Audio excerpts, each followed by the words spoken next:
अनहोनी को जो होनी कर दे वो है धोनी।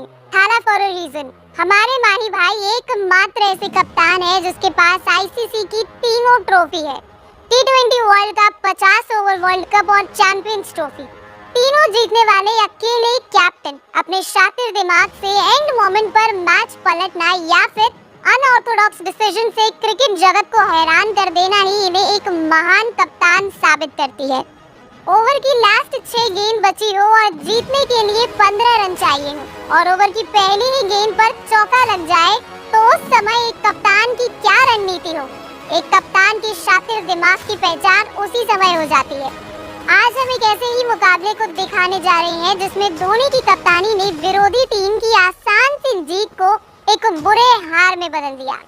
ऐसी आउटस्टैंडिंग कप्तानी जिसमें 20 ओवर के खेल का सबसे छोटा रन चेज भी अंग्रेजों के लिए पहाड़ जैसा साबित हुआ।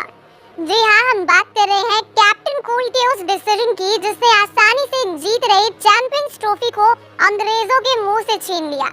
वैसे तो धोनी ने अपने मास्टरमाइंड दिमाग से इंडिया को कई मैच जिताए हैं, लेकिन इस मैच की बात ही कुछ और है। बात है 2013 चैंपियंस ट्रॉफी के फाइनल मुकाबले, जिस चैंपियंस ट्रॉफी को इंग्लैंड होस्ट कर रहा था और फाइनल मुकाबला भारत और इंग्लैंड के बीच खेला गया था। मैच इंग्लैंड में खेले जाने से होम एडवांटेज का भी फायदा इंग्लैंड को ही मिल रहा था और सारे क्रिकेट पंडितों का भी यही मानना था कि इंग्लैंड ही ट्रॉफी जीतने वाली है, जिसमें स्टार बल्लेबाज एलिस्टर क्रूक, जो रूट, जॉश बटलर और ओवेन मॉर्गन जैसे खतरनाक बैट्समैन थे जो किसी भी टीम की धज्जियां उड़ाने में माहिर थे। लेकिन दोस्तों, ये 2013 चैंपियंस ट्रॉफी एकदम पहेली की तरह रही थी। किसी भी मैच से पहले विजेता का नाम बताना नाकों तले चने चबाने जैसा था और जब बात फाइनल की हो तो ये काम और भी मुश्किल था। मैच इंडियन टाइम जोन के मुताबिक 3 बजे स्टार्ट होना था, लेकिन मैच शुरू होने से पहले ही बारिश ने अपने दर्शन दिखा दिए जो रुकने का नाम ही नहीं ले रहा था। ऐसा लग रहा था कि मैच रद्द ना करना पड़ जाए, लेकिन काफी इंतजार के बाद बारिश रुकी और 50 ओवर के इस गेम को 20-20 ओवर का करना पड़ा। एक ओडीआई मुकाबला अब टी20 मुकाबला बन चुका था। ऐसे में टॉस होता है और धोनी वो टॉस हार जाते हैं, जिससे इंडिया को पहले बैटिंग करने आना पड़ा। बारिश के कारण पहले बल्लेबाजी करना उस पिच पर और भी मुश्किल हो गया था और इसका एडवांटेज अब इंग्लैंड को मिलने वाला था। भारत की तरफ से शुरुआत करने आए हिटमैन रोहित शर्मा और शिखर धवन, लेकिन ग्राउंड पर ओस होने की वजह से इन दोनों को रन बनाना मुश्किल हो रहा था और चौथे ही ओवर में स्टुअर्ट ब्रॉड ने रोहित शर्मा को 9 रन पर क्लीन बोल्ड कर दिया और भारत का पहला विकेट मात्र 19 रन पर गिर गया। लेकिन क्रीज पर अभी भी शिखर धवन मौजूद थे। पूरे टूर्नामेंट में धवन का बल्ला मानो आग उबल रहा था और उस दिन भी उनके शॉट्स में काफी कॉन्फिडेंस दिख रहा था, लेकिन ये दिन उनका नहीं था। 9वें ओवर की दूसरी ही गेंद पर रवि बोपारा ने धवन को मात्र 31 गेंद पर कैच पकड़वा दिया। ये तो बस शुरुआत थी, उसके बाद तो विकेट की झड़ी ही लग गई। 2 ओवर के भीतर ही भारत ने अपनी मिडिल ऑर्डर 3 सबसे बड़े प्लेयर खो दिए, जिसमें दिनेश कार्तिक, सुरेश रैना और एमएस धोनी शामिल थे। अब यहाँ टीम पूरी तरह से मुश्किल में थी। यहाँ से सारी जिम्मेदारी विराट कोहली और रविंद्र जडेजा के कंधों पर थी। ऐसे में समझदारी भरी बल्लेबाजी दिखाते हुए विराट ने रन गति को आगे बढ़ाना शुरू कर दिया। इन दोनों ने मिलकर पहले पारी को स्टेबल किया, बाद में विराट कोहली और आक्रामक हो गए। उन्होंने ग्राउंड के हर तरफ बड़े शॉट्स लगाना शुरू कर दिया। विराट को अग्रेसिव देख दूसरी तरफ से जडेजा भी आक्रामक हो गए और देखते ही देखते दोनों ने मिलकर भारत का स्कोर 100 रन पार पहुंचा दिया। लेकिन 18वें ओवर में कोहली एक बड़े शॉट खेलने के चक्कर में एंडरसन की गेंद पर 43 रन बनाकर आउट हो गए। लेकिन गेम के आखिरी में जाते जाते रविंद्र जडेजा के कुछ लंबे शॉट्स ने भारत को नियमित 20 ओवर में 129 रन का सम्मानजनक स्कोर बनाने में कामयाब रहा। लेकिन 129 रन को डिफेंड करना, वो भी होस्टिंग टीम के सामने, भारत के लिए एक बहुत बड़ी चुनौती थी और इस चुनौती का नतीजा भारतीय गेंदबाजों के प्रदर्शन और महेंद्र सिंह धोनी के कप्तानी पर निर्भर था। इंग्लैंड के स्टार बैटिंग लाइनअप के सामने इस रन का टारगेट यानी हाथी के सामने चींटी के समान था। ऐसे में इंग्लैंड की तरफ से बैटिंग करने आते हैं एलिस्टर क्रूक और आयन बेल, मगर इंग्लैंड की शुरुआत भी जैसी चाहिए थी नहीं हो पाती। मैच के दूसरे ही ओवर में उमेश यादव ने इंग्लैंड के कप्तान एलिस्टर क्रूक को स्लीप में कैच पकड़वा दिया। ऐसे में इंग्लैंड की तरफ से आते हैं जोनाथन ट्रॉट। इंग्लैंड के स्कोर में थोड़ी सी गति पकड़ी ही छठे ओवर में अश्विन ने अपनी बेहतरीन गेंदबाजी से ट्रॉट को MS धोनी के हाथों स्टंप आउट करवा दिया। अब इंग्लैंड की 27 रन पर 2 विकेट गिर चुके थे, लेकिन अभी भी इंग्लैंड के विकेट का सिलसिला जारी था।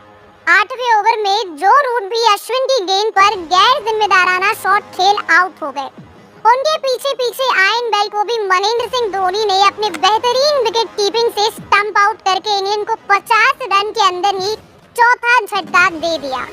एक लो स्कोरिंग मुकाबले में अब जाकर भारत इंग्लैंड के बराबर नजर आने लगा था, लेकिन इंग्लैंड के बल्लेबाज भी हार मानने वालों में से नहीं थे।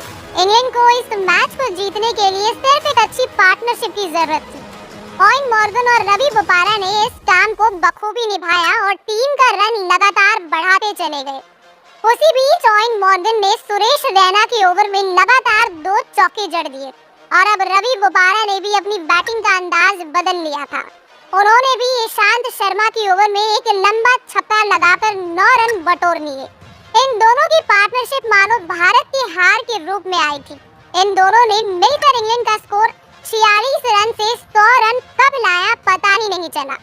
पहले जो भारत इंग्लैंड से ऊपर नजर आ रहा था, वो अब धीरे धीरे मुकाबले से बाहर होता हुआ दिखने लगा। तभी धोनी ने 20वें ओवर का इंतजार न करते हुए ईशान की बची मात्र 1 ओवर को बड़ी जल्दी 18वें ओवर में ही करवाने का फैसला लिया, जिसके पहले ही गेंद पर मॉर्गन ने छक्का जड़ दिया। तब ये लगने लगा कि कहीं ये डिसीजन गलत तो साबित नहीं होगा, लेकिन तभी फरिश्ते के रूप में ईशांत शर्मा ने मॉर्गन को कैच आउट करवा दिया और अगले ही गेंद पर स्टेक बैट्समैन रवि बोपारा को भी अश्विन के हाथों कैच पकड़वा दिया। ये विकेट नहीं था दोस्तों, बल्कि भारत की गेम में वापसी का नगाड़ा था। ईशांत ने अपने इस ओवर में दोनों सेट बैट्समैन को पवेलियन भेज इंग्लैंड खेमे में खलबली मचा दी थी और मैच फिर इंटरेस्टिंग बन चुका था। लेकिन फिर धोनी का अजीबोगरीब डिसीजन देखने को मिला जब उमेश यादव और भुवनेश्वर कुमार के ओवर बचे होते हुए भी उन्होंने गेंद रविंद्र जडेजा को थमा दी। अगर ये डिसीजन गलत साबित हो जाता या भारत ये मुकाबला हार जाता तो सब क्रिकेट पंडितों का गुस्सा धोनी पर फूटने वाला था, क्योंकि 2 मेन गेंदबाज के ओवर होते हुए भी एक स्पिनर से सेकंड लास्ट ओवर करवाना टीम के लिए नुकसानदायक साबित हो सकता था। लेकिन वो कहते हैं ना, माही भाई के दिमाग में क्या खुरापाती चल रही है वो कोई नहीं समझ सकता।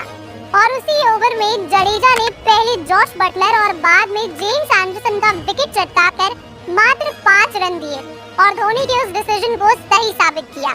अब इंग्लैंड को जीत के लिए मात्र 15 रन चाहिए थे, लेकिन धोनी ने फिर अलग ही अपना कप्तानी दिमाग दिखाते हुए आखिरी ओवर भी स्पिनर रविचंद्र अश्विन से करवाने का फैसला लिया।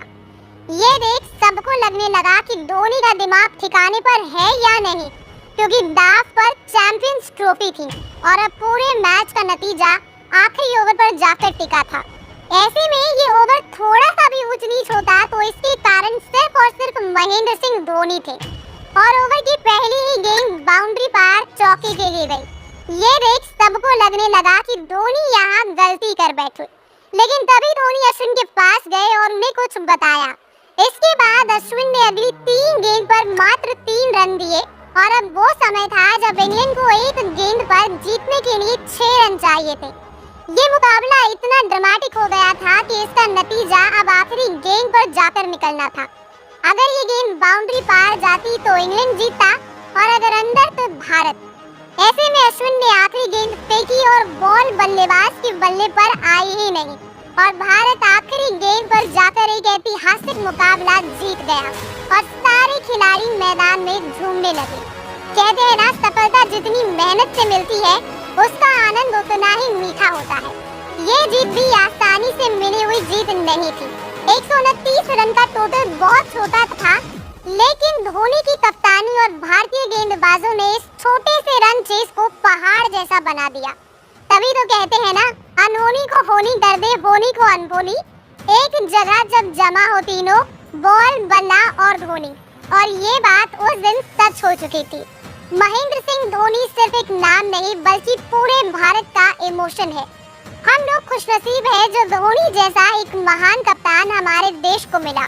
तो दोस्तों, कैसा लगा आपको ये वीडियो कमेंट में जरूर बताएं और अगर आप भी धोनी के ट्रू फैन हैं तो वीडियो को लाइक और कमेंट जरूर करें।